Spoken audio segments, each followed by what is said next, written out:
তিনিবাৰ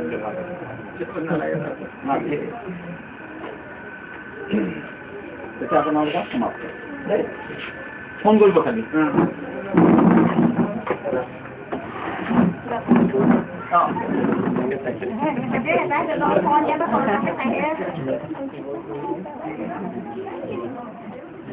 হয় হয় এটা 5 মাহ হৈছে এতিয়া হয় হয় খালি বাপেকৰ নিচিনা দুষ্ট নহ'লে এবাৰ নষ্ট হৈ গ'ল আজি পৃথিৱীত কোনেও দ্বিতীয়বাৰ নিদিয়ে মই কান্দি কান্দি কৈছিলে হ'ব নে বোলো হ'ব আহা সেইটো হয়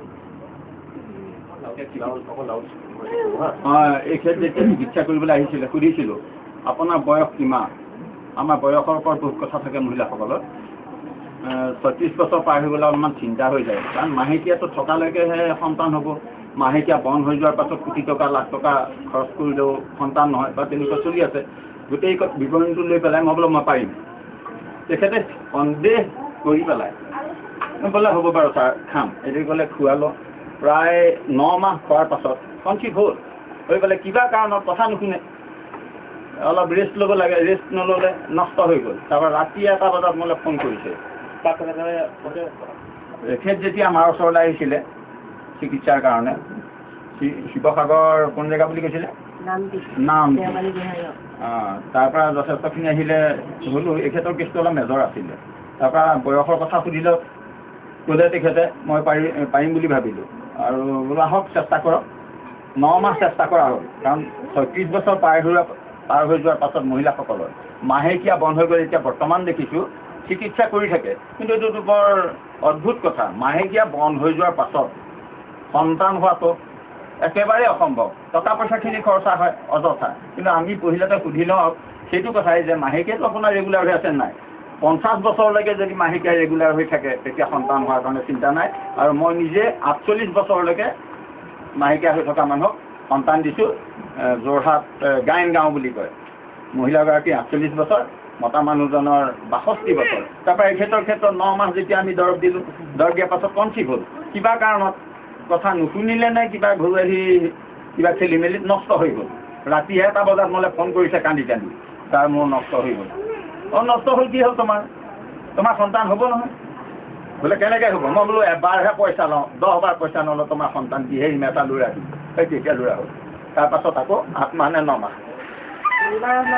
3 মাহমান খোৱাৰ পাছত 3 মাহমান খোৱাৰ পাছত বৰ্তমান দিয়া সন্তান এটা জন্ম হ'ল আৰু তাতোতকেও সাংঘাতিক কেছ এটা আছে আহিছোঁ ছাৰৰ ওচৰলৈ আগত মই মানে অৰুণাচল ছাৰ আৰু ডিব্ৰুগড় ভৱানী চলিহা ছাৰৰ ওচৰত চিকিৎসা কৰিলোঁ তাত কোনো মই সুফল নাপালোঁ পেপাৰত মানে ছাৰহঁতৰ এডভাৰটাইজটো পাই খুৰী এগৰাকীয়ে দিলে সেইমতে মই পঢ়ি মেলি ছাৰৰ ওচৰলৈ আহিলোঁ আহি দৰৱ ছাৰে দিয়া দৰৱখিনি মই ভালধৰণে খালোঁ যিখিনি নিয়ম মানি চলিবলৈ কৈছিলে মই ভালধৰণে মানি মেলি যেনেধৰণে চলিবলৈ ক'লে তেনেকৈ চলি মেলি গ'লোঁ সেইভাগে গৈ পেলাই মই 8 মাহমান দৰৱ খোৱাৰ পিছত কনচিভ হ'লোঁ সেইদিনাখন মোৰ বেয়া হৈ গ'ল বেয়া হৈ যোৱা কিন্তু ছাৰলৈ ফোন কৰিছোঁ ছাৰ মোৰ এনেকুৱা হৈ গ'ল কি হ'ব এতিয়া কান্দি কান্দি ফোন কৰিছোঁ ছাৰে কৈছে তই চিন্তা নকৰিবি মই তোৰ হাতত সন্তান দিমেই তই আকৌ আহিবি তাৰ পাছত মই 2 মাহমান থাকি মাহেকীয়া হোৱাৰ পিছত ছাৰৰ ওচৰলৈ আহিলোঁ আহি 3 মাহ দৰৱ খাইছোঁ খাই মই কনচিভ কৰিছোঁ আপোনাৰ বিশ্বাসটো আছিলে আচলতে বিশ্বাসটো আদিও মানুহৰ বিশ্বাস নহ'লে কেনেকৈ হ'ব বাৰু বিশ্বাস আছিলে মোৰ ছাৰৰ এই ল'ৰাজন টকা চাই দিছে চাই দিছে আজি মই বহুত সমস্যাৰ মাজৰ পৰা ছাৰৰ ওচৰলৈ আহিছোঁ ঘৰুৱা মোৰ বহুত সমস্যা, তথাপিতো মই ছাৰক পাহৰিব নোৱাৰি নাপায়, ছাৰক পাহৰিলে আমি ঘৰতো বহুত দুখী হ'ম, সেই বুলি ভাবিলোঁ আজি পাইছোঁ। আৰু মই ভাবোঁ ছাৰৰ ওচৰলৈ অহা তেনেকুৱা প্ৰতিজন মানুহেই যদি ছাৰে যিখিনি নিয়ম মানিবলৈ কয় প্ৰতিটো কথা যদি ছাৰৰ মতে মানি যায় নিশ্চয় ছাৰৰ পৰা ছাকচেছ হ'বই, পাব সন্তান হাতত লোককে লাগে। আপুনি তৰুণ হাজৰিকাৰ কাষলৈ যেতিয়া আহিছিলে এই কথাটো আপুনি কাৰোবাক কৈছিলে নে যে মই তৰুণ হাজৰিকাৰ ওচৰলৈ গৈছোঁ যেতিয়া আপুনি চিকিৎসকৰ ওচৰত সুফল নাপালে?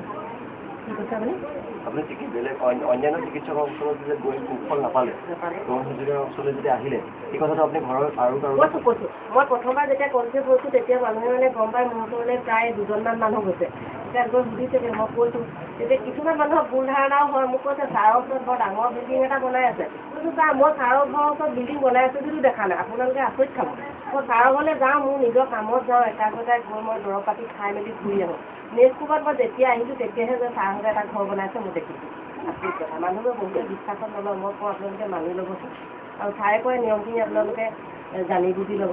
মই যেতিয়া ডক্টৰটো চিকিৎসা কৰিবলৈ গৈছোঁ মানে ই ৰাস হোৱাৰ পিছত তেতিয়া মই মানুহক লগ পালে কওঁ দেৰগাঁৱত এজন আছিলে হ'লে ছবি আজি আপোনালোক তালৈ যাবচোন, নাম চাম এড্ৰেছ মই দি দিওঁ, মই এতিয়াও মানে কাৰোবাক পালে মানে শুনিলে মাতি আনি কওঁহে যে দেৰগাঁৱত এজন আছে ছবি আজি আপোনালোক যাব, নাম এড্ৰেছ মই চব দি দিম। আৰু বহুত মানুহে মোলৈ ফোন কৰেও, তাৰমানে ছাৰ বিশ্বাসী নে অবিশ্বাসী সেইটোকৈ ফোন কৰে চাগে, মই তেতিয়া তেওঁলোকক কওঁ আপোনালোকে ভুল নাভাবিব, ছাৰৰ ওচৰলৈ যাব আৰু ছাৰে দিয়া দৰৱ পাতি খাব, আপোনালোকে ছাকচেছ হ'বই, সন্তান পাবই। কোনোবাই আপোনালোকক নিৰুৎসাহ কৰিছিলে নেকি? নাই কৰা। নাই আপুনি যে তেখেতৰ ওচৰত আহিছিলে এইবোৰ এনেই এইবোৰ যাব নাপায় এনেকুৱা? নাই মোক তেনেকৈ কোৱা মানুহ মই নাপাইছিলোঁ, লগ পোৱা নাছিলোঁ। আৰু আপুনি আৰু মানুহ পঠাইছে তেওঁৰ ওচৰলৈ? মই কওঁ কিন্তু মানুহক আহিছে চাগে ফোনত মোক সোধে নহয় কিছুমানে এড্ৰেছ লয় পাইছে, মই কওঁ ছাৰৰ এড্ৰেছ দি দিওঁ আৰু ছাৰৰ কথা চব কৈ দিওঁ নহয়, আপোনালোকে ভাগৰি নপৰিব যাব এনেকৈ কওঁ, বহুত দেৰি গুৱাহাটী ছাইডৰ বঙাইগাঁও এনেকৈ বহুত দূৰৰ ফোন নাম্বাৰ মোক আছে মানে মানুহে ফোন কৰা, মই কওঁ আহিবলৈ কওঁ ছাৰক মই নথৈ মানে আনন্দিত ছাৰক লগা মই কৃতজ্ঞতা জনাইছোঁ, পাহৰিব নোৱাৰি মই জঞ্জালৰ মাজত ছাৰৰ ওচৰত আহি পাইছিলোঁ। মোৰ দাদা আহিছে। এখেতৰ নাম হ'ল কাকলি গগৈ, এখেতৰ ঘৰ মৰাণত। এখেতৰ লগত এখেত যিদিনা সেইদিনা যথেষ্টখিনি মানুহ আছিলে, তাৰপৰা এখেতৰে তেনেকৈ সকলোৰে লগতে চিকিৎসা কৰিলে, কৰাৰ পাছত মই ক'লোঁ ক'ত কি কৰিলে, এখেতে IVF কৰা বুলি ক'লে, 2বাৰ IVF কৰা বুলি ক'লে, কাৰণ আধুনিক প্ৰযুক্তি এবাৰ IVF কৰাৰ পাছত মই চিন্তা লাগি যায় যে IVF যেতিয়া নোৱাৰিলে মই পাৰিমনে, মোৰ এটা সন্দেহ ক'লে, তথাপিও দেখিলোঁ কৰাৰ সুবিধা এটা আছে, পাৰিম নিশ্চয়, মাহেকীয়াটো ঠিক আছে, বাকী বয়সটো মই ঠিকেই পাইছোঁ, বোলো তুমি চেষ্টা কৰা।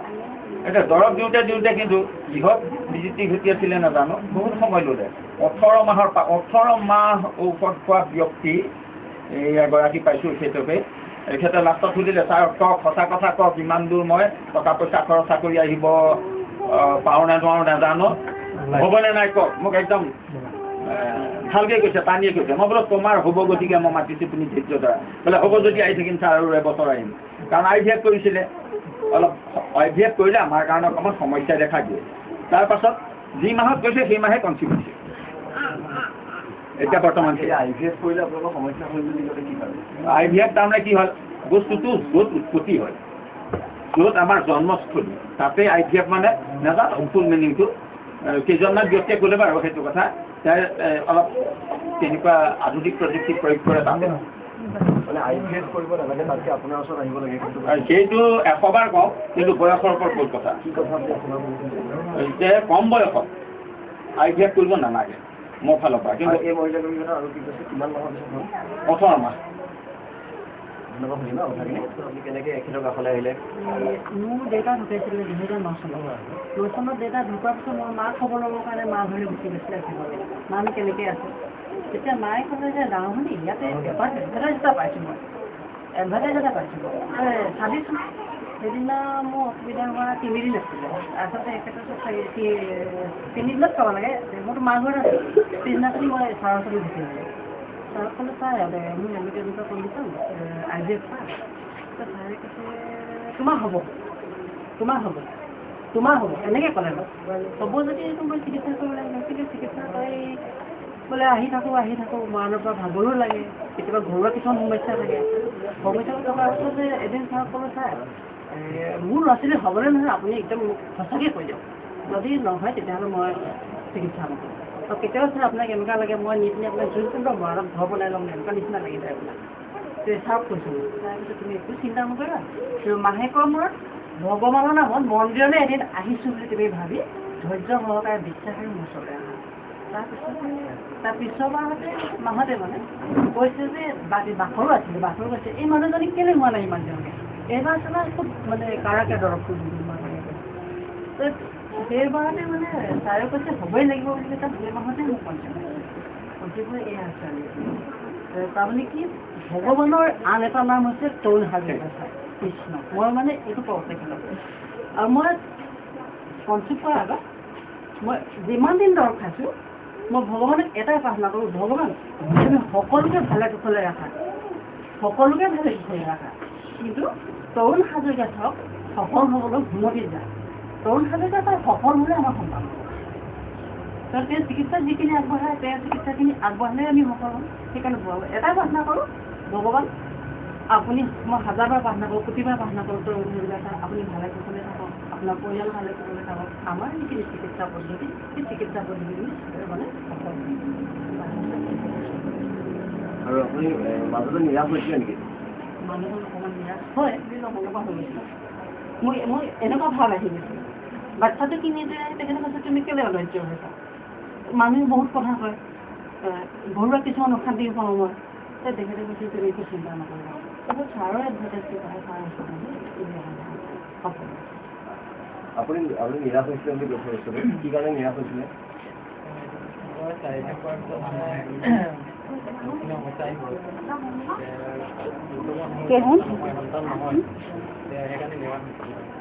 তাৰপিছত IVF কিমান টকা গ'ল 60,000 টকা গ'ল কাক দেখাইছিলে মানে হেৰি আপোনাৰ কলিকতাৰ পৰা ডক্টৰ কলিকতাৰ পৰা ডক্টৰ তিনিচুকীয়া তাৰপিছত তেওঁলোকে কৈছে আমিতো ইমানকে নাজানো কিন্তু IVFৰ যিটো চিকিৎসা পদ্ধতি সেই চিকিৎসা পদ্ধতি মোৰ এনেকুৱা লাগিছে মোৰ জীৱনত সন্তান নালাগে নিচিনা লাগিছে কষ্ট পাইছিলে বহুত কষ্ট এইটো নিচিনা কষ্ট মই এতিয়া কওঁ ডক্টৰৰ ট্ৰিটমেণ্ট কষ্ট কৰি যি মানুহৰ ল'ৰা ছোৱালী হৈছে নৰ্মেলকৈ হোৱা কোনো মানুহে অনুভৱ কৰিব মই আপোনাক 1000বাৰ কওঁ এই কথা আৰু তৰুণ আছে কষ্ট নাই তেখেতৰ অকণমান কষ্ট অকল মানুহ কষ্ট নাই ঘৰত মানসিক অশান্তি লাগে ইয়ালৈ আহিলে একো অনুভৱ নহয় একোৱেই অনুভৱ নহয় ঘৰৰ মানসিক অশান্তিৰ কথাটো কি কৈছে যদি পৰিয়ালৰ মানে ধৰক এই মানুহে কয় এই ল'ৰা ছোৱালী নোহোৱা মানুহে মুখ দেখিব নাপায় এনেকৈ মানে কিছুমান মানে বেলেগ ধৰণৰ কথা কয় মানে যিবোৰ কথা মানে ক'বলৈ অসুবিধা মনটো বেয়া লাগে মন বেয়া লাগে মানে মন ডাইভাৰ্ট হৈ যায় মনটো একেবাৰে ডাইভাৰ্ট হৈ যায় তেতিয়া আহিব সময়ত খালি এটাই মানুহ হ'ল ভগৱান ছাৰক কুশলে ৰাখক ছাৰৰ চিকিৎসা পদ্ধতি সফল হওক মই সদায় সেইটো প্ৰাৰ্থনা কৰিয়ে মই ছাৰৰ নমস্কাৰ বৰ গধুৰ নহয় 4-3 বছৰমান হ'ল তাৰপৰা বোলো সন্তান মই এইটো জোৰ জবস্তি নিজে কৰি লৈছোঁ তুমি বোলো 3 মাহমান দৰৱ খাব মোৰ তালৈ নগ'লে হ'ব এতিয়া 3 মাহ দৰৱ খায়েই এইটো সন্তান হৈছিলে তেওঁ নিজে ঘৰতে খালে কোনো ডাক্তৰ বা তেনেকুৱা চিকিৎসা আশ্ৰয় লোৱা নাছিল পইচা পাতিৰ অলপ অভাৱ প্ৰথমে সন্তানো হোৱা নাই আৰু চিকিৎসাও কৰা নাই পইচা পাতি তেনেই অভাৱ এইটো তামোল এখনো লোৱা নাই এইজনী ছোৱালী পইচাৰ নামত তামোল এখনো লোৱা নাই আমিও তেনেকৈ চিকিৎসা কৰোঁ কি হ'ব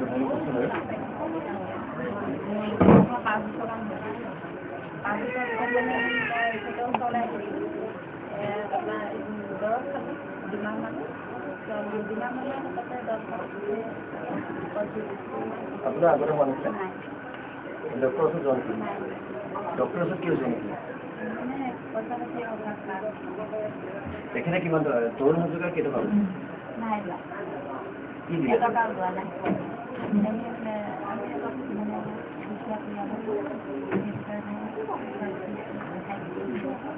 তেখেতৰ দৰৱ খাই আপুনি সফল হৈছে বুলি ভাবে এই কেঁচুৱাটো হ'ল কি এই কেঁচুৱাটিৰ মাক বাপেক মোৰ ওচৰলৈ এদিন কিবা টিভিত খবৰ পাইছিলে নে বাতৰিত পাই আহিছিলে আহি পেলাই বোলো তোমালোকৰ গাভৰু ডেকা গাভৰু দৰৱ নাখালোঁ ল'ৰা ছোৱালী হ'ব ল'ৰাটোৱে ক'লে নহয় বহুত চিকিৎসা কৰিব পৰা নাই যদিও আমি উন্নত চিকিৎসা অলপ আশ্ৰয় লৈছিলোঁ ফল নাপালোঁ কি কৰিছিলে নাজানো হ'বহে তোমালোকৰ 3 মাহ 4 মাহৰ ভিতৰতে কনচিভ হ'ব যেনেকৈ ক'লোঁ তেনেকৈ এতিয়া সন্তান হ'ল দৰৱ দিলোঁ 4 মাহমান দৰৱ দিলোঁ নেকি 4 মাহ দৰৱ দিছিলোঁ মাত্ৰ এতিয়া এইটো বিয়া পতা কেইবছৰ হৈছিল 3 বছৰত একো নকৰিলে এতিয়া 4 মাহতে এটা হ'ল এতিয়া ভুল ক'ত নাজানো আৰু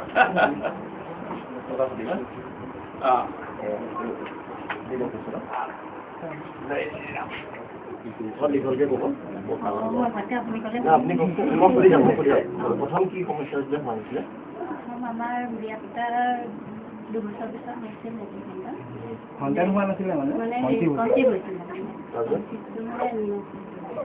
কি কৰিলে তেজপুৰত আছিলোঁ আমি তেজপুৰত ডক্টৰক দেখালোঁ ডক্টৰক দেখাই একো ফল নাপালোঁ তাৰপিছত আমি পেপাৰত পালোঁ পেপাৰত পাই তাৰপিছত এতিয়া কি বুলি ক'ব এতিয়া আমি তাৰ বহুত মানে আপুনি ক'বা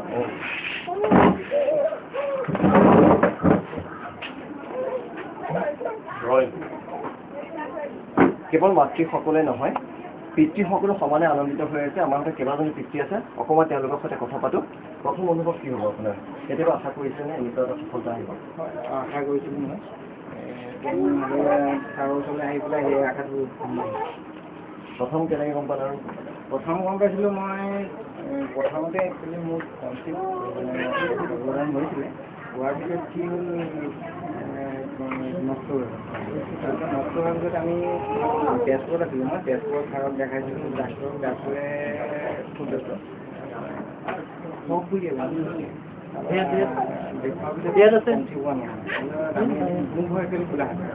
গোলাঘাট এদিন আহি পেলাই ক'লেও আমি আমাৰ সেই প্ৰধানমন্ত্ৰী চাই বোলে যে তোমালোকে চিন্তা কৰিব নালাগে এতিয়া তোমালোকৰ বয়সো হোৱা নাই এতিয়া তোমালোকে ঠিক আছে তুমি বোলে চিকিৎসা আৰম্ভ কৰিব সেই বুলি আহিছোঁ আপোনাৰ মেডিচিন কেনেকৈ খাবলৈ মেডিচিন আপোনাৰ ৰাতিপুৱা আৰু গধূলি মোৰ ভাগত আছিলে মোৰ ভাগতো আছিলে তেনেকৈ তাৰপিছত মই যিখিনি দৰৱখিনি খালোঁ কিন্তু দৰৱখিনি মানে খোৱাৰ পদ্ধতি চাৰে যেনেকৈ কয় তেনেকৈ খালেহে বেছি মানে সুফল পাইছে পিছত এই 3বাৰ কনচিভ কৰোঁতে তাৰমানে বাজুতে চাউল আমি গম পালোঁ তাৰমানে আহিলোঁ আহি তেখেতৰ ওচৰত 7 মাহমান দৰৱ হ'ল খাই ডক্টৰে যিটো কৰিব পৰা নাছিলে ইয়াতে হ'ল আমি ডক্টৰৰ কেইবাবাৰো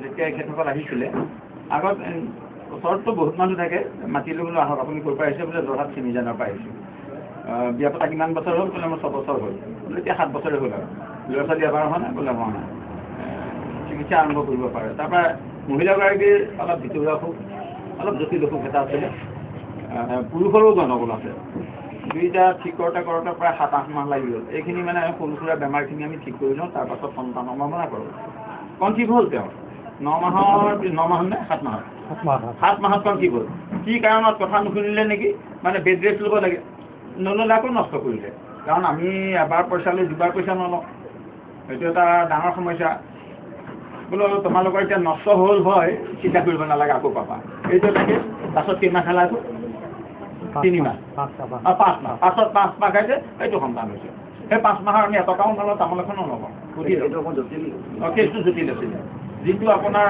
5বাৰমান আইডিয়া কৰিলেও নহ'লে সেইটো মই নিজেই জানো ভিতৰুৱা কথা কোনোবাই যদি সুধিব পাৰে সুধি পেলাই আহি বিশেষভাৱে আমি কৰি দিব পাৰিম কিন্তু এই যে নহয় হয় আৰু কনচিভ হ'লে আকৌ চিকিৎসা কৰিলে আকৌ ছাৰৰ ফালে আহিলোঁ বাতৰি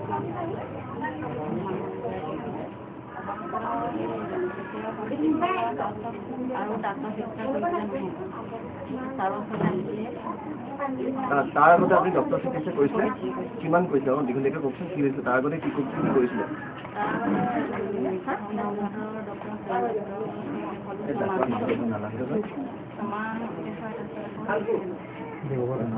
যোৰহাটৰ ডিব্ৰুগড়লৈ গ'লোঁ। ডিব্ৰুগড়লৈ 10 অহা যোৱা কৰিলোঁ। এটা ভাল নহ'ল, তাতে ছাৰৰ কথা গম পাই পাতি অহা পাছৰ পৰা একো আৰু আপোনাৰ প্ৰথমতেতো বিশ্বাস হৈছিলে নাই যে কামত আহিব নে আপুনি মানুহে কোৱাৰ কাৰণে আহিছিলে? মানুহে কোৱাৰ কাৰণে আহিছিলোঁ। তাৰপিছত যেতিয়া কথাটো সমাধান হ'ল তেতিয়া যে এতিয়া মই ছাৰ ভগৱান বুলি ভাবিছোঁ। কি কাৰণে ভাবিছে ভগৱান? হেৰি যিটো কথা মানে ভাবি থকা হৈছিলে সেইটো সমাধান হ'ল। আৰু অন্যান্যসকলক কি ক'ব যিসকলে ডক্টৰৰ লগত ডাক্তৰে কৰিব নোৱাৰা কামটো এই তৰুণ হাজৰিকা ছাৰে যে কৰিব পাৰে সেই ছাৰৰ ওচৰলৈ আহিবৰ কাৰণে ধন্যবাদ।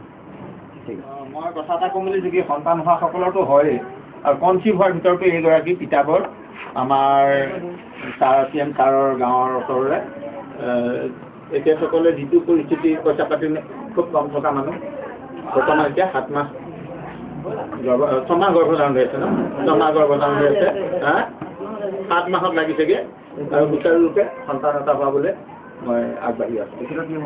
তেখেতৰ টিউব ব্লক আছিল। এইটো টিউব ব্লক বুলি ক'লে বহুতে নুবুজিব। অভাৰীটো অকণমান গণ্ডগোল আছিলে। এইটো মানে জৰায়ু আমি জন্ম লোৱা জেগাটো তাৰপৰা পুৰুষৰ চিমেণ্টৰ অলপ মানে শুক্ৰাণুৰ অলপ গণ্ডগোল আছিল। সেইখিনি ভাল কৰাৰ পাছত আচলতে বেছি বেমাৰ নাথাকে। মহিলাগৰাকীৰ 7টা বেমাৰ হয়, যাৰেই নহওক মাতৃ জাতিৰ 7টা বেমাৰ আৰু পুৰুষৰ 5টা বেমাৰ। এইটো ভিতৰুৱা কথা। এইকেইটা পৃথিৱীৰ ভিতৰত এইকেইটাৰ ভিতৰত খেলি মেলি হ'লেহে এইকেইটা বেমাৰ থাকিলে সন্তান নহয়। সেইখিনিকে আমি ঠিক কৰোঁ। আৰু আপুনি মই তেখেতসকলক সুধিছোঁ আপুনি কওকচোন কি হৈছিলে কেনেকৈ সুফলটো পালে? ইমান ডাঙৰকৈ বিয়া হোৱা মে' জুলাই আগষ্টত এবাৰ হেৰি হৈছিলে। আগষ্টৰ 2 মাহ হৈছিলে দেহৰ পিছত নষ্ট হৈ গ'ল। এবাৰ নাই ডক্টৰ চিকিৎসা কৰিছে, বহুত ডক্টৰ চিকিৎসা কৰিছে। যোৰহাটতো গৈছোঁ, গোলাঘাটত গৈছোঁ, গুৱাহাটীত গৈছোঁ, নোহোৱাৰ পিছত ছাৰৰ এনেকুৱা পেপাৰত পালোঁ। ছাৰৰ পেপাৰৰ আগদিনাখন পাইছোঁ আৰু পিছদিনাখন আমি ছাৰৰ ওচৰত গৈছোঁ। ছাৰে সুধিছোঁ আৰু ছাৰে ৰিপৰ্টখিনি চাই পেলাই ছাৰে গোটেইখিনি হেৰি ক'লে আৰু ভয় কৰিব নালাগে, হ'ব আৰু এইটো চিন্তা কৰিব খালি অলপ আৰু কষ্ট কৰিব লাগিব, পালন কৰিব লাগিব। যিখিনি নীতি নিয়ম 5 জন কৰিব গৈছে সেইখিনি কৰিলোঁ। মাত্ৰ মই 2 মাহহে দৰৱ খালোঁ। 2 মাহ খোৱাৰ পিছত আজি মোৰ 6 মাহ সম্পূৰ্ণ হ'ল। আজি 7 মাহত হৈ দিয়া হৈছে। ছাৰে ধন্যবাদে জনাইছে আৰু পিছলৈ যাতে আৰু যেতিয়ালৈ ছাৰৰ আশীৰ্বাদ আজি হ'লোঁ পিছলৈও যাতে মই সেইটো আশীৰ্বাদ ছাৰ পাওঁ, মোৰো যাতে এটা সন্তানৰ ল'ৰা ছোৱালী সৰু সৰু ল'ৰা ছোৱালী অলপ সমস্যা দেখাইছিলে, ভিতৰুৱা সমস্যা। তোমালোকৰ চিন্তা কৰিব নালাগে। তোমালোক নহাকৈ মই ঘৰতে ব্যৱস্থা কৰিছোঁ, দৰৱখিনি লৈ যাবা। তেনেকৈ 2 মাহ নে 3 মাহ চালা? 2 মাহ চালে এতিয়া বৰ্তমান কিমান অসুবিধা হয়? কি হ'ল কওকচোন কেনেকৈ গম পালে কি কৰিলে?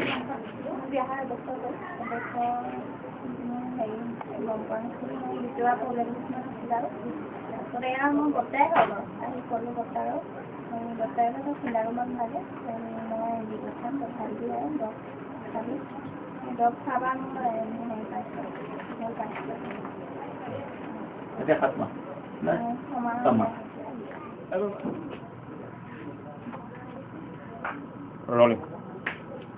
আপোনালোকে ফাৰ্মাচীলৈ যায়, ঔষধৰ দোকানত আপুনি গৈছে, এখন ঔষধৰ দোকানত যেতিয়া আপোনালোক উপস্থিত হয় তাত বিভিন্ন ধৰণৰ দৰৱ দেখে, অ'ফ্লক্সাচিন দেখে, চিপ্ৰফ্লক্সাচিন দেখে, বিভিন্ন এণ্টিবায়টিক দেখে।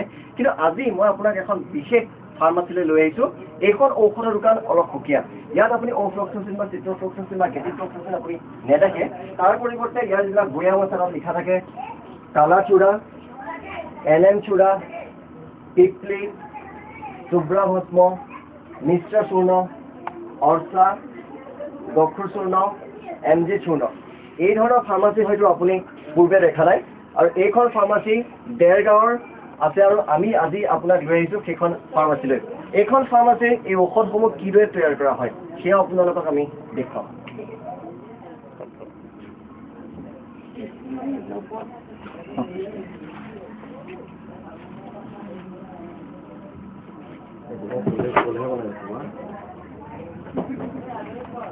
খোলা কোনচা ক'ত আছে খোলা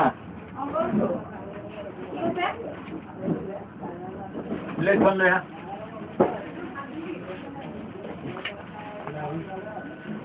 অঁ বেগেটা হ'ব দিয়ক হ'ব শ্লাইড হৈ যাব ৰ'ব ৰ'ব ৰ'ব আমলা না বেগেটা দিন দিব লাহে লাহে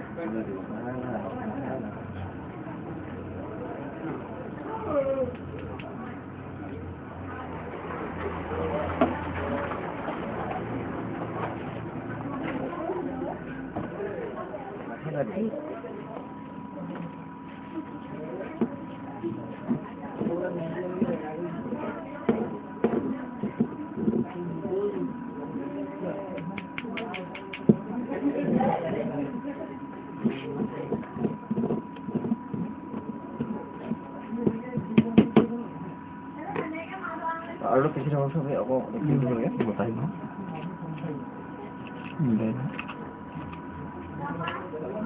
পিছত সেইটোৱে মইতো ক্লজ লৈ ল'লো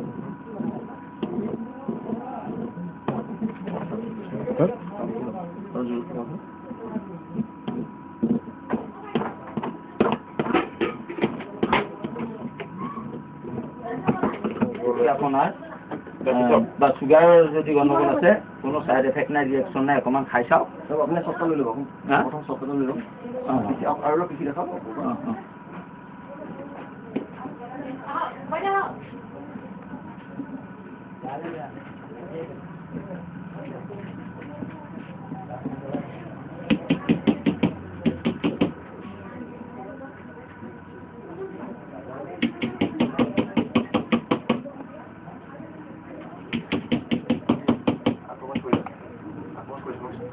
এই বস্তুটো আপোনালোকক অকণমান টেষ্ট কৰিবলৈ দিম এইটো অকণমান টেষ্ট কৰিবলৈ দিম ই কোনো আমাৰ ছাইড এফেক্ট নাই কোনো অপকাৰ নকৰে পাৰ্শ্বক্ৰিয়া মানে নাই ইয়াত আপোনাৰ যদি পেচাবৰ অলপ গণ্ডগোল আছে পায়খানাৰ যদি অলপ গণ্ডগোল আছে গেষ্ট্ৰিকৰ যদি গণ্ডগোল আছে ইটো ৰাতিপুৱা খালী পেটত দুপৰীয়া ভাত খোৱাৰ আগত ৰাতি ভাত খোৱাৰ আগত খালে ক্ৰনিক ডিচেণ্ট্ৰিও হজম কৰি দিবই কোনো ইয়াৰ অকণমান খাই চাওক কোনো চিন্তা কৰিব নালাগে আপুনি খাওক জয় শ্ৰীৰাম চুপি থাকক চুপি ৰস ল'ব লাগিব জীৱনত আৰু ই ডেকা ল'ৰাৰ এটা ভিতৰুৱা কাম কৰে ক'বলৈ সুবিধা হ'ব বিয়া পতাৰ আগত এই দৰৱটো দিবলৈ অলপ অসুবিধা হয় বিয়া পতাৰ পাছত দিবলৈ অলপ যথেষ্ট সুবিধা কোনো দিগদাৰ নকৰে ইমান ভাল হয় ই যদি কণ্টিনিউ দিনটোত 3বাৰকৈ খায় আপুনি যেনেকুৱাই নহওক গা গন্ধোৱা মানুহৰ কাৰণে আৰু ভাল কিছুমানে যে চাবোনৰ গা ধুলে গা গন্ধায় এইটো যদি কণ্টিনিউ আমাৰ খাই কোনো গা গন্ধাব নোৱাৰে আপোনাৰ এতিয়া আপুনি খাই কেনেকুৱা পালে টেষ্টটো বিৰাট ধুনীয়া আৰু আমি আমাৰ দৰ্শকসকলে কওঁ যে খাবলৈ সঁচাকৈ ধুনীয়া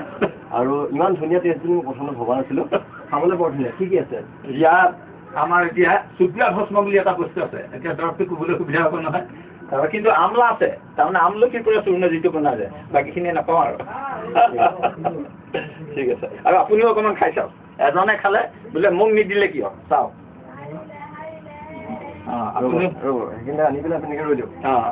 আপুনি অকণমান খাই চাওক মনত কৰিব এইটো অকণমানে ইয়াৰ অকণমানে বহুত কাম কৰে আপোনাৰ যদি পেচাব লাভ হৈ আছে এইটো কণ্টিনিউ যদি আপুনি খাই থাকিব পাৰে এসপ্তাহ খালে পেচাবো আপোনাৰ মুখত দি চাই লাগে যায় পেপা মাৰি লৈ যাওক লাহে লাহে চুপি থাকক মৰ্টন খাব নালাগে ইয়াত জলকীয়া পিঁয়াজ নহৰু এটা নিচা নাখাব 10 দিনত ক্ৰনিক ডিচেণ্ট্ৰি ভাল কৰি দিম চেলেঞ্জ আছে খালি অলপ কথা মানি চলিব লাগে অথচ আপোনাৰ ক্ৰনিক ডিচেণ্ট্ৰি থকা বুলি কোৱা নাই এইটো মানে ইমানেই ভাল কৰে 99% ভাল কৰিব ল' প্ৰেছাৰ থকা মানুহৰ কাৰণে অকণমান খালি দিগদাৰ ঠিক আছে বহুত লগ পাইছোঁ জীৱনত আৰু বিশেষকৈ সাংবাদিকসকলে খুব বেয়া লাগে কেলৈ বৰ পৰিশ্ৰম কৰে আৰু সাংবাদিকসকলে মোক বহুত উপকাৰ কৰিছে কি দুখীয়া মানুহক মই লিষ্ট দি আহিছোঁগৈ সাংবাদিকসকলৰ ধৰক টিভি দেখি আৰু সেই সাংবাদিকসকলৰ কোনোবা হয়তো চাহ অকণমান খাবলৈ মাতে নে নামাতে নাজানো মই জানো গেষ্ট্ৰিকেৰে নধৰা পাইলছে নধৰা অনেকখিনি অসুবিধা আছে তাৰ কাৰণে আজি আছাম চকলে সাংবাদিকীজনক মোৰ তৰফৰ পৰা উপহাৰ হিচাপে মই এটা দৰৱ দি পঠিয়াইছোঁ যিটো ঔষধ গেছৰ কাৰণে অসমৰ ভিতৰত এই ঘৰখনৰ বাবে আৰু ক'তো নাপায় আৰু ভালকৈ নিয়ম মানি চলিব জলকীয়া তেল নাখাব মই 15 দিনত যেনেকুৱা গেছ হয় হজম কৰি দিম প্ৰমাণ আছাম টকৰ সাংবাদিকে নিজেই দিব মই বনাই আছোঁ চাওক আপোনালোক 3জনলৈ দিম দেই অলপ কাঢ়া কৰি দিছোঁ খালি তেল জলকীয়া ভজা মাংস লুচি পুৰি নাখাব, ভাত খাব, গাখীৰ ভাত এইটো খোৱা।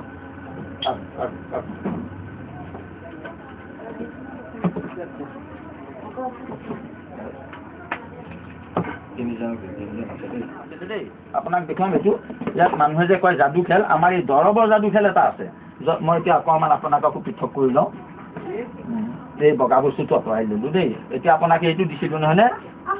এতিয়া আপুনি এইখন আপোনাৰ চামুচ অকণমান এই বগাটো মুখত দি চাওক, তাৰ টেষ্টটো পালেনে? হয়। এতিয়া এই বগাটোৰ টেষ্ট কৰি, এই কাপ লাগে পেলাই দিব দেই, ইয়াতে পেলাই দিয়কচোন। গম পালে? টেষ্টটো টেষ্ট কৰি কি দৰৱেৰে কি হয়গৈ গৈ পেলাই। তাৰপাছত আৰু এটা দিছোঁ আপোনাক, একেই বগা দৰৱ, আপুনি ধৰিব নোৱাৰিব এই বগা দৰৱৰ লগত যিটো বগা দৰৱ। এতিয়া এই যে বগাই বগাই দেখিলে আপুনি বুজিব কি একেটাকে দি আছে। চাওক, পেলাই দিব। টেষ্ট ল'লে? প্ৰতিটো টেষ্ট আপোনাৰ মনত আছে? সাংবাদিকক কৈ আছোঁ, আছাম টকৰ সাংবাদিকক কৈ আছোঁ, ভুল নকৰিব। আনে ভেজাল কৰিলেও সাংবাদিকে ভুল নকৰিব। আচ্ছা, এতিয়া আপুনি 3টা টেষ্ট পালে। এতিয়া আমি বৃহত্তৰ যাদু এটা এইখিনিতে হৈ যাব, ঔষধৰ যাদু। চাওক, এই 3টা আমি মিলাই দিলোঁ। হ'ল, আগত এটা বগা, এইটো বগা আৰু এয়া। এতিয়া ইয়াৰ সোৱাদটো কি হ'ব জানে? আকৌ এটা আপোনাক মই এতিয়া খুৱাই দিছোঁ। 3টা টেমা ফিট কৰা, 3জনলৈ দি পঠিয়াম। ছাৰ আহি ছাৰক খোৱালো এতিয়া।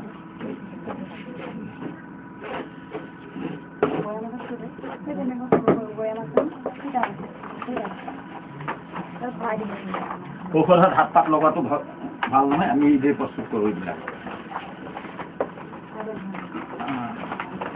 আপোনাৰ এইটো যেনেকুৱা গেছ হওক, আকৌ এবাৰ দ্বিতীয়বাৰ মানে গেছৰ কাৰণে চিন্তা কৰিব নালাগে, খালি ভজা পৰা নাখাব। ৰ'ব, পানী খোৱাৰ আগত আৰু অকণমান এইটো নহয়। আপুনি মই আছোঁ নহয়, নমৰে। পানী হাতত ৰাখক, পানী হাতত ৰাখক। আপুনি আধা ঘণ্টাৰ ভিতৰত উগাৰ মাৰিব লাগিব। এতিয়া ইয়াৰ সোৱাদটো অলপ পানী খাই দিয়ক। গম পালে? এইটোৱেই হ'ল সোৱাদ। এইয়া লাগি যায়। এতিয়া যাদু নিচিনা হ'লে আগৰ টেষ্ট আৰু মিলোৱাৰ পাছত টেষ্ট ঔষধ এনেকৈ হয়। আৰু এতিয়া গধূলিলৈকে আপুনি এইদৰে অকণমান 3বাৰ খাই দিব। এই যে এনেকৈ খুৱাব আৰু লগত যিজন আছে এইখন খাই তেনেকৈ গৈ থাকিবচোন। আপোনাৰ ৰাতিপুৱালৈ গেছ চাব, ৰাতিলৈ গেছ চাব, আনকি গেছটিকো আপোনাৰ হজম হৈ যাব। খালি ইয়াত নিচা চিচা আকৌ বেয়া দেই। ইয়াত অপক্ষ হ'ল জলকীয়া, পিঁয়াজ, নহৰু এটা নিচা আপোনাৰ কমচে কম 6 মাহৰ কাৰণে। যদি ভালেই থাকে জীৱনৰ কাৰণে এইটো গেছ ইমান দৰৱতে আদায় হৈ যাব। দিয়া টেমা দিয়া, খালি টেমা দিয়া। কিমান দিন খাম? কোনো কথা নাই, 10 বছৰ খালেও চাইড এফেক্ট নাই, ৰিয়েকশ্যন। এইটো লিভাৰ নাপাম নহয়। 10 বছৰ কাৰণে আপোনাৰ নাপাম নহয়। আছাম দিব লাগিব। আছাম চব ৰ'ব, মই গুৱাহাটীলৈ যাওঁ, কোনোবা এজন যদি থাকে মই দি পঠিয়াইছোঁ। আৰু এটা বস্তু, এটা কাম কৰাচোন, তুমি সপ্ত চূৰ্ণ অকণমান দিয়া না। সপ্ত চূৰ্ণ না, মনত কৰি থাকিব যে দৰৱ খাইছিলোঁ। দৰৱ খাওঁতে খালি খুব জোকাৰি ল'ব দেই। আৰু ক'ৰবালৈ যাব ঔষধ বনাই আছে, আৰু তৰুণ হাজৰিকা ডাঙৰীয়াই মোক বিভিন্ন ঔষধ খোৱালে, বিভিন্ন ঔষধ খালোঁ। প্ৰতিটো ঔষধৰ টেষ্ট সোৱাদ অতি ধুনীয়া। মই নাজানো যে আটাইখিনি ঔষধ একেলগে খোৱাৰ পিছত মোক কি হ'ব। তেওঁ আশ্বাস দিছে যে মোৰ একো নহয়, কিন্তু ইমানখিনি ঔষধ মই একেলগে কেতিয়াও খোৱা নাছিলোঁ। তেওঁৰ বিশ্বাসতে মই ইটোৰ পিছত সিটোকে ঔষধ খাই গৈ আছোঁ। সোৱাদটো খুব ভালকৈ খাইছোঁ। মোৰ একো নহয়তো, কোনো কাৰণত একো নহয়, মই জীয়াই আছোঁ অন্ততঃ। আৰু এইটো আপোনাৰ এনেকুৱা এটা ভাল কৰিব যিটো আপুনি ভাবিব নোৱাৰা ভাল। মই এতিয়া নকওঁ, কাইলৈ ৰাতিপুৱালৈ গম পাব। খালি আপুনি গধূলিলৈকে 3বাৰ খাব। আপুনি এবাৰ পেটৰ অসুখ হ'লে, এবাৰ পেচাবৰ কাৰণে দিলে, ইয়াত 4টা ভাল কৰিব। আপুনি মোক বিভিন্ন ধৰণৰ খোৱালে, প্ৰতিটো মিক্স হৈ যোৱা নাই নে? সেই প্ৰতিটো বস্তুৰে ইয়াত এটাতো নহয়, ইয়াৰ নাম হ'ল সপ্তচূৰ্ণ। 7টা কাম কৰিব আপোনাৰ। 1 নম্বৰ লিভাৰ, কিডনী, গেছ, এটাইকেইটা কাম কৰিবৰ কাৰণে সাংবাদিকক দিছোঁ। কাৰণ দীঘলীয়া টাইমৰ এইটো যদি পাৰিলোহেঁতেন মই সাংবাদিকক এবটল মোৰ ফালৰ পৰা ফ্ৰীকৈ দি থাকিলোঁ। আশা কৰিছোঁ আপুনি দিব, পঠাই থাকিব তাৰমানে। কিন্তু এটা ঠিক, ইয়াৰ ভিতৰত মানিবলগীয়া কিছুমান কথা থাকে। আয়ুৰ্বেদিকত নিচা খোৱা মানুহৰ কাৰণে সাংবাদিক নালাগে, আৰু কোনোবা হয়তো আৰু দৰৱ দিবলৈ মোৰ বৰ দিগদাৰ লাগিব।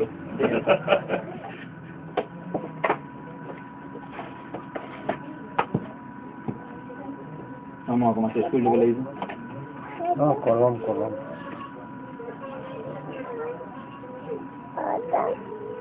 দিব পাৰা তেনেকুৱা দিয়া। পাছত পাতাল কৰিবা কাৰোবাৰ, এইটো দিয়া, সাপটো দিয়া।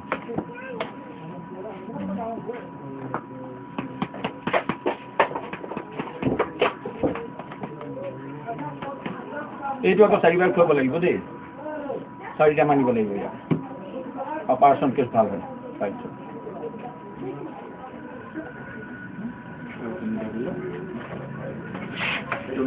কাকো দিয়া দৰ কথা ভালেখিনি বনাব জানো স্পেচিয়েল কথা বনাব জানো এইটো বাইদেউৰা এইটো হয়তো লিখা আছে বাইদেউ বুলি ক'ত দিলা এইটো কি এইটো মেন্সৰটো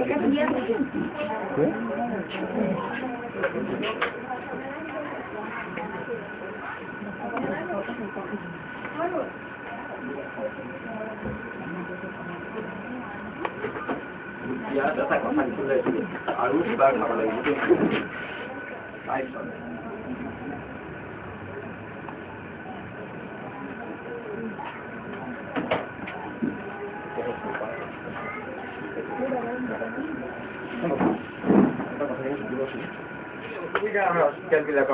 তথাপিও তাই পৰাপক্ষত এইটো দেখুৱাব নালাগে আমি সেইখিনি কোনো ডাক্তৰ আকৌ প্ৰথম কথাখিনি কওকচোন এই ব্যক্তিজনৰ বিয়া পতাৰ পাছত সন্তান হোৱা নাছিলে কিয় এই ক্ষেত্ৰত মানে যিটো আমাৰ শুক্ৰাণু ক'বলৈ গ'লে কঠীয়া এইটো ভিতৰুৱা কথা ক'বলৈ গ'লে কঠীয়া একেবাৰে মাত্ৰ চিন এইয়া চিন SEEN চিন দেখা পাইছিলে নাই তাৰমানে যিটো লাগে অসম্ভৱ লাগে তাক 70 80 লাগে কিন্তু আমাৰ গুৰিত যেতিয়া চিকিৎসা কৰিলে আমাৰ গুৰিত সেই চিকিৎসা আৰু এবাৰ কৰিবলৈ আছে এতিয়া কি হ'লগে এটা কাউণ্ট বুজাসকলেহে বুজিব 70 নীল মানে চিন বুলি কয় নীল একো নাই আৰু তাত আমাৰ 70 এতিয়া এইখেতে জীৱনৰ কাৰণে যদি ভুল নকৰে হয়তো জীয়াই থকালৈকে যেতিয়ালৈকে সন্তান লাগে তেতিয়ালৈকে এইখেতে আৰু এই বিষয়টো চিকিৎসা নকৰিলেও কৰি থাকে এতিয়া মহিলাগৰাকী খালি অলপ দিগদাৰ হৈ আছে আৰু এবাৰ ৰিপৰ্ট উলিয়াব লাগিব খালি দেই এটা অলপ গণ্ডগোল তেখেতক জ্বলা জাতীয় বস্তু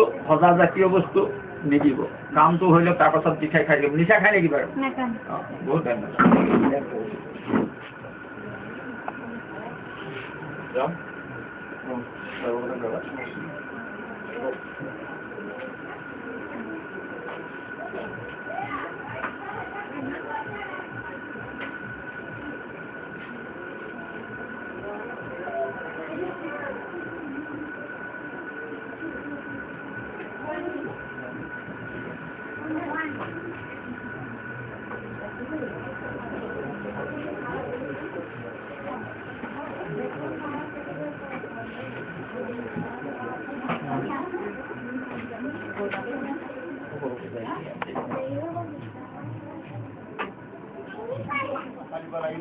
সন্তানবিলাক ভাল হোৱা বেয়া হোৱাৰ দায়িত্বটো কাৰ বুলি ভাবে পৃথিৱীত যে এই সংঘাতৰ সৃষ্টি হৈছে কাৰ বুলি ভাবে সম্পূৰ্ণ মাকৰ আমাৰ নহয় সম্পূৰ্ণ মাকসকলৰ এইটো কথা কৈছিলে আপুনি ল'ৰা হ'বনে ছোৱালী হ'ব সেইটো পাছৰ কথা কথাটো কৈছোঁ নহয় খেতিয়কে জানিব লাগে কি খেতি কৰিছে এতিয়া আমাৰ সমাজত কয় যে 4জনী ছোৱালী কাৰোবাৰ হ'লে মানুহজনীক মাৰপিট কৰি খেদি দিয়ে কিন্তু প্ৰকৃততে ভুলটো কাৰ পুৰুষজনৰ যি খেতি কৰে তেওঁ কি খেতি কৰিছে জানিব লাগে অন্তত ঠিক আছে ভগৱানে মংগল কৰিব জীৱনৰ কাৰণে আকৌ এবাৰ দৰৱ খা সন্তান হ'ব নালাগে নিজেই হৈ যায় আচ্ছা ঠিক আছে আৰু এইটো ৱেটটো এবাৰ ৱেটটো কৰি যাব লাগে দেই বৰ ধুনীয়া বহুত ধুনীয়া হৈছে আৰু ছোৱালীজনীক এতিয়া যিমান পাৰে ফল মূল খুৱাই থাকক আৰু কিবা খাবলৈ মন গ'লে মানুহজনক ক'ব লাগে নহ'লে বাচ্চাটোৰ আগলৈ লেলাউটি ওলাই থাকিব ধন্যবাদ ঠিক আছে জয় শ্ৰীৰাম হ'ব ৰোগীৰ জিৰণি কোঠা ভিতৰত যথেষ্ট সংখ্যক ৰোগী আছে আৰু বাহিৰত এইসকল এতিয়াও ৰৈ আছে আৰু পুৱাৰ পৰা ইতিমধ্যে বহু ৰোগীয়ে চিকিৎসা কৰাই ঘৰলৈ উভতি গৈছে এইটো এটা কোঠা এইটো ৰোগীৰ জিৰণি কোঠা যিসকল অলপ জটিল ৰোগত আক্ৰান্ত সেইসকল ৰোগীৰ বাবে এটা আচুতীয়া কোঠাৰ ব্যৱস্থা কৰা হৈছে আৰু এই কোঠাটোৰ বিশেষত্ব হৈছে ইয়াত অসংখ্য ফটোগ্ৰাফ আছে যিসকলে সুফল পাইছে তেওঁলোকৰ ফটো আছে অসংখ্যকল প্ৰায় 200-300 ফটোগ্ৰাফ আছে প্ৰতিজনৰ ইয়াত বায়'ডাটা আছে নাম উল্লেখ আছে ঠিকনা আছে কিমান মাহত তেওঁলোকে দৰৱ খাইছিল সেয়াও উল্লেখ কৰা আছে আৰু ইয়াত অসংখ্য প্ৰশংসা পত্ৰ আছে লগতে এইফালে এখন ধুনীয়া প্ৰশংসা পত্ৰ আছে চিৰচেনেহী মোৰ ভাষা জাননী অসম সাহিত্য সভাই তেখেতক এখন সম্বৰ্ধনা জনাইছিল এইখন প্ৰশংসা পত্ৰ পৰাগ কুমাৰ ঠাকুৰ নুৰুল চুলতানৰ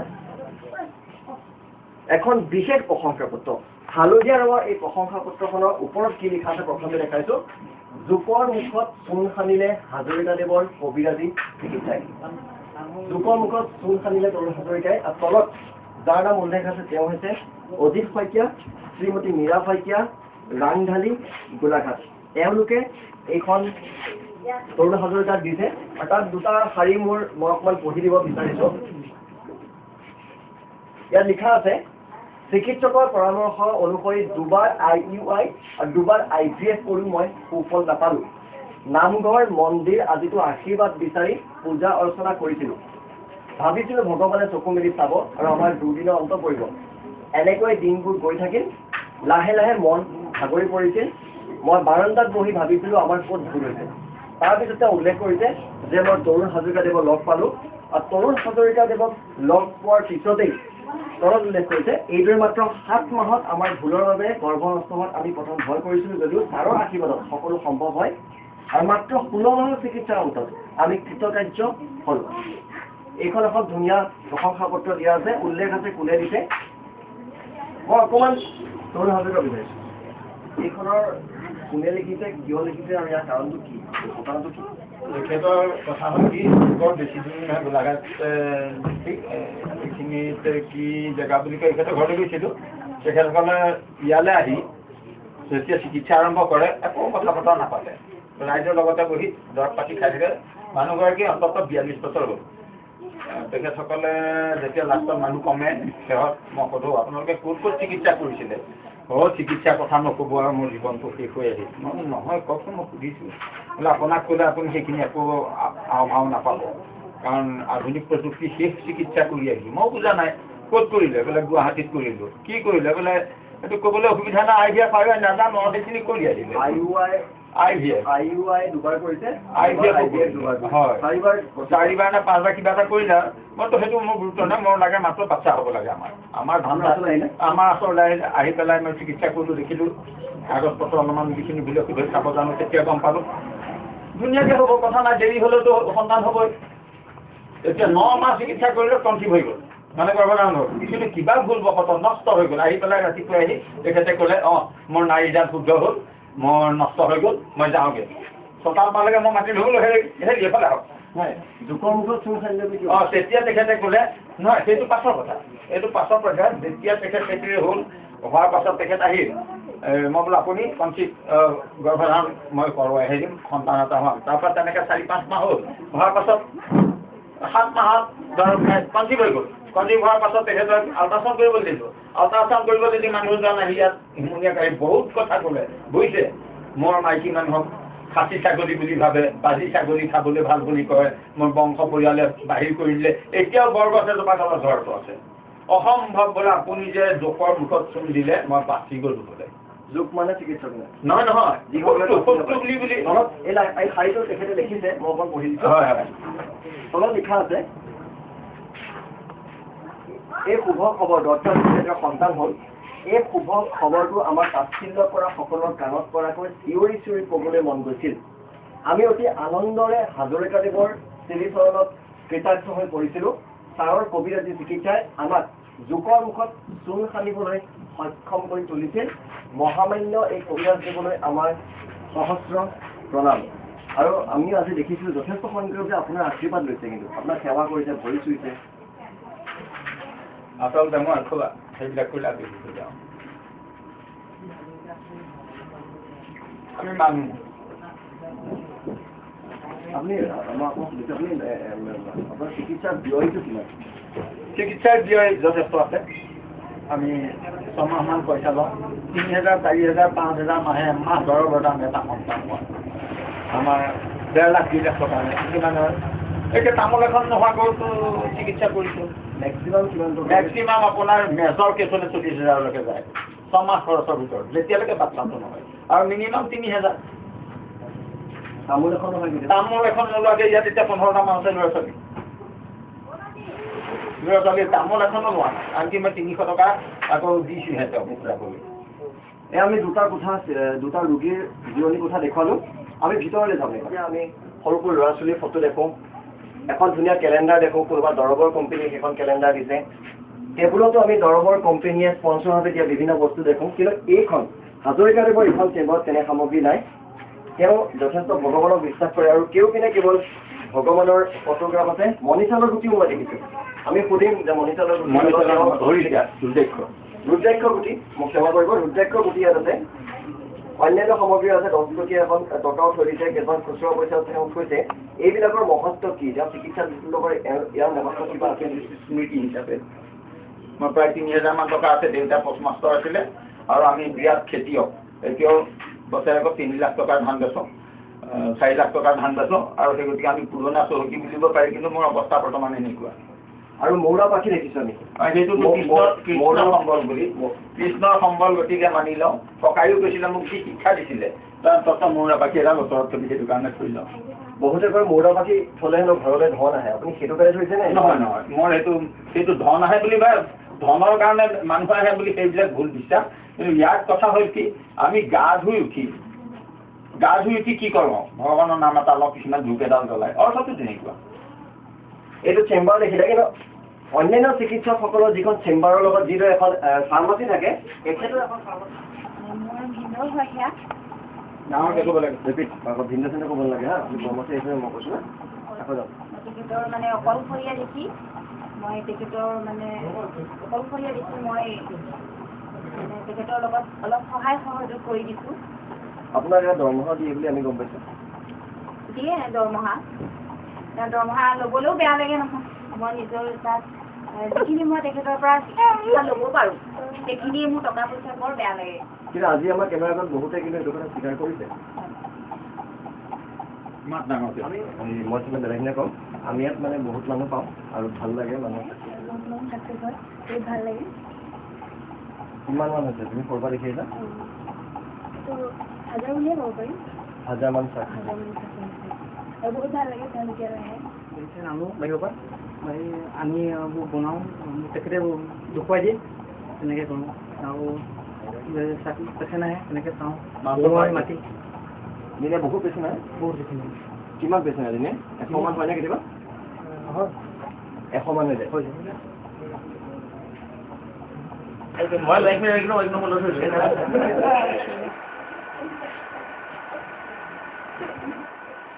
লগা লৈ দিলোঁ কৰিব লাগে।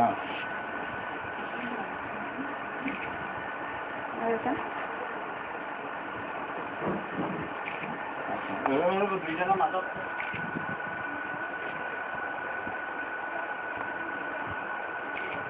এতিয়া বাতৰিহে দেখা সদায় বেছি